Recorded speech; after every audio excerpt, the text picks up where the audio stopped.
জয় গৌর, জয় নিতাই। আজ 6ই অগ্রহায়ণ 1432 ও 23শে নভেম্বর 2025 রবিবার।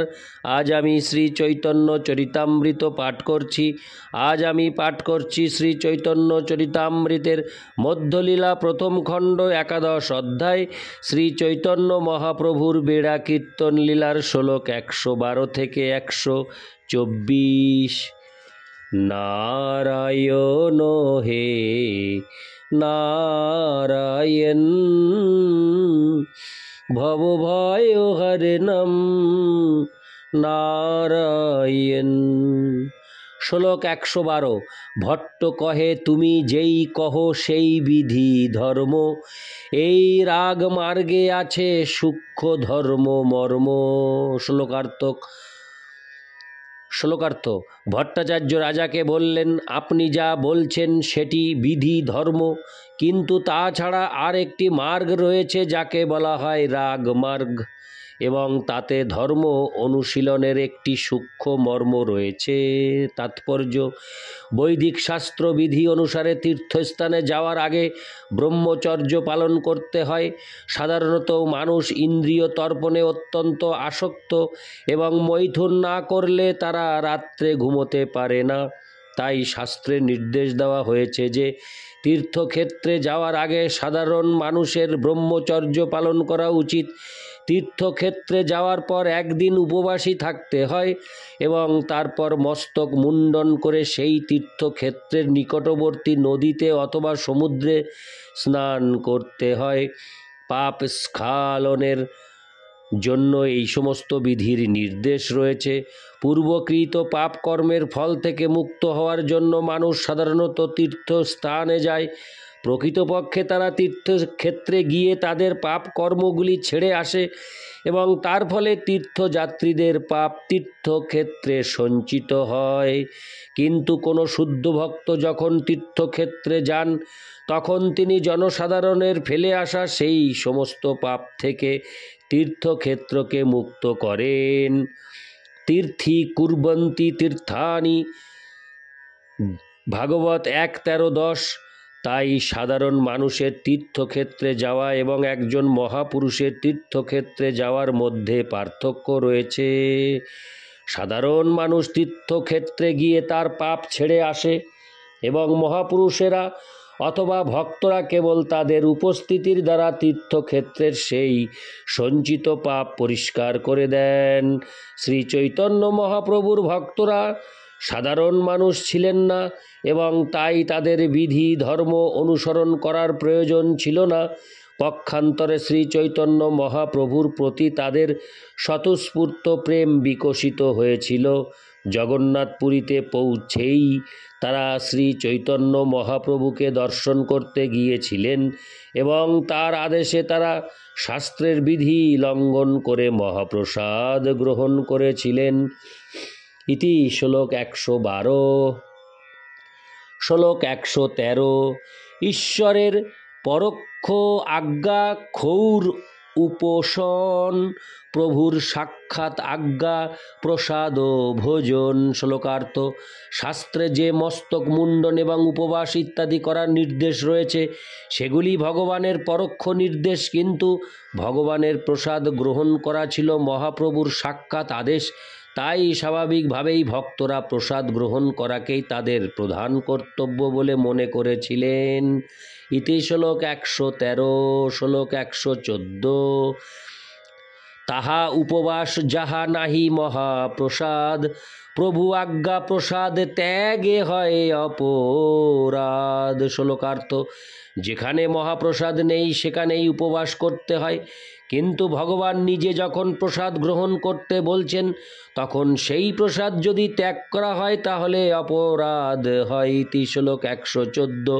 শ্লোক 115। বিশেষে শ্রীহস্তে প্রভু করে পরিবেশন, এত লাভ ছাড়ি কোন করে উপোসন। শ্লোকার্থ। বিশেষ করে শ্রী চৈতন্য মহাপ্রভু যখন নিজের হাতে সেই প্রসাদ পরিবেশন করছেন তখন সেই পরম সৌভাগ্য ত্যাগ করে কে উপবাস করবে। ইতি শ্লোক 115। শ্লোক 116। পূর্বে প্রভু মোরে প্রসাদ অন্ন আনি দিল, প্রাতে শয্যায় বসি আমি সে অন্ন খাইল। শ্লোকার্থ। পূর্বে একদিন সকালবেলা শ্রী চৈতন্য মহাপ্রভু আমাকে জগন্নাথ দেবের মহাপ্রসাদ এনে দিয়েছিলেন এবং আমি হাত মুখ পর্যন্ত না ধুয়ে শয্যায় বসে সেই প্রসাদ গ্রহণ করেছিলাম। ইতি শ্লোক 116। শ্লোক 117। যারে কৃপা করি করেন হৃদয়ে প্রেরণ, কৃষ্ণাশ্রয় হয় ছাড়ে বেদ লোক ধর্ম। শ্লোকার্থ। যাকে কৃপা করে তিনি হৃদয়ে প্রেরণা দেন, হরে কৃষ্ণ, যাকে কৃপা করে তিনি হৃদয়ে প্রেরণা দেন, তিনি ঐকান্তিকভাবে কৃষ্ণের চরণে আশ্রয় গ্রহণ করেন এবং সব রকম বৈদিক আচার এবং লৌকিক আচার পরিত্যাগ করেন। তাৎপর্য। ভগবদ গীতাতেও 18:66 ভগবান নির্দেশ দিয়েছেন, সর্বধর্মান পরিত্যজ্য মামেকাং শরণং ব্রজ, অহং তাং সর্বপাপেভ্যো মোক্ষয়িষ্যামি মা শুচ। সর্বপ্রকার ধর্ম অনুষ্ঠান ত্যাগ করে কেবল আমার শরণাগত হও, তাহলে আমি তোমাকে সমস্ত পাপ থেকে মুক্ত করব। কোনো ভয় করো না। ভগবানের কৃপার প্রভাবেই কেবল ভগবানের প্রতি এই রকম দৃঢ় বিশ্বাস সম্ভব। ভগবান সকলেরই হৃদয়ে বিরাজমান এবং তিনি যখন তার ভক্তকে অনুপ্রাণিত করেন তখন সেই ভক্ত বৈদিক আচার অথবা লৌকিক আচার অনুষ্ঠান না করে ভগবানের অপ্রাকৃত প্রেমময়ী সেবায় নিজেকে উৎসর্গ করেন। শ্রীমদ্ ভাগবত 4:29-46 থেকে উদ্ধৃত পরবর্তী শ্লোকটিতে সেই তত্ত্ব প্রতিপন্ন হয়েছে। ইতি শ্লোক 117। শ্লোক 118। যদা যমনুগৃহ্ণাতি ভগবানাত্মভাবিত, সজহাতি মতিং লোকে বেদে চ পরিনিষ্ঠিতাম। অনুবাদ। কেউ যখন হৃদয়ে বিরাজমান ভগবানের দ্বারা অনুপ্রাণিত হন তখন তিনি সব রকম লৌকিক ব্যবহার এবং বৈদিক কর্মানুষ্ঠানের অপেক্ষা ত্যাগ করেন। তাৎপর্য। নারদ মুনি মহারাজ প্রাচীন বর্হিকে পুরঞ্জনের উপাখ্যান বর্ণনা করে এই নির্দেশটি দিয়েছেন, পরমেশ্বর ভগবানের কৃপা ব্যতীত কেউই কর্মকাণ্ডের দুর্গতি থেকে মুক্ত হতে পারেন না। নারদ মুনি উল্লেখ করেছেন ভাগবত 4:29-42 যে ভগবানের কৃপা ব্যতীত ব্রহ্মা, রুদ্র, মনু, দক্ষাদি প্রজাপতি, চতুষ্ষণ, মরীচি, অত্রি, অঙ্গিরা, পুলস্ত, পুলহ, ক্রুতু, ভৃগু, বশিষ্ঠ এবং তিনি স্বয়ং কেউই ভগবত তত্ত্ব জ্ঞান লাভ করতে পারেননি। ইতি শ্লোক 118। শ্লোক 119।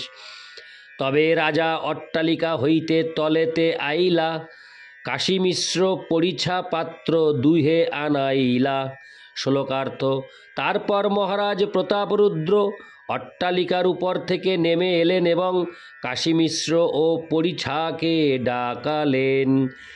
ইতি শ্লোক 119। শ্লোক 120 থেকে 121।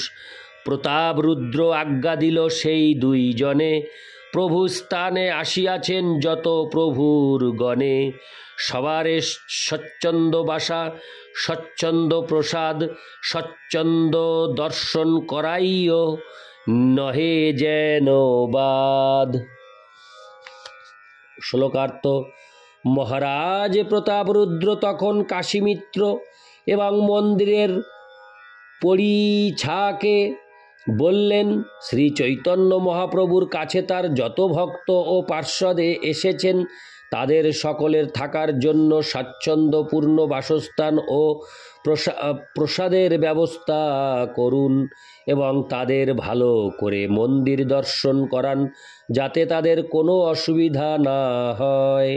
ইতি শ্লোক 120 থেকে 121। শ্লোক 122।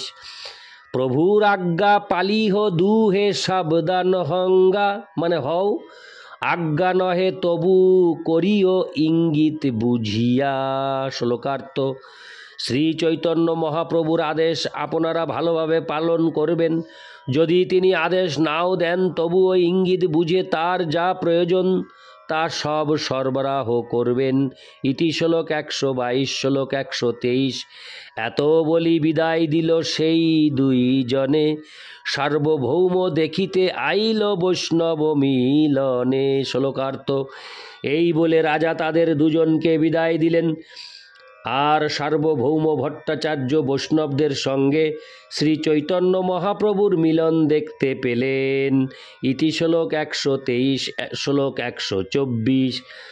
গোপীনাথাচার্য ভট্টাচার্য সার্বভৌম দূরে রহি দেখে প্রভুর বৈষ্ণব মিলন। শ্লোকার্থ, গোপীনাথ আচার্য এবং সার্বভৌম ভট্টাচার্য দূর থেকে বৈষ্ণবদের সঙ্গে শ্রী চৈতন্য মহাপ্রভুর মিলন দেখতে লাগলেন। ইতি শ্লোক 124। নারায়ণ হে নারায়ণ ভবভয় হরিনাম নারায়ণ। জয় গৌর, জয় নিতাই।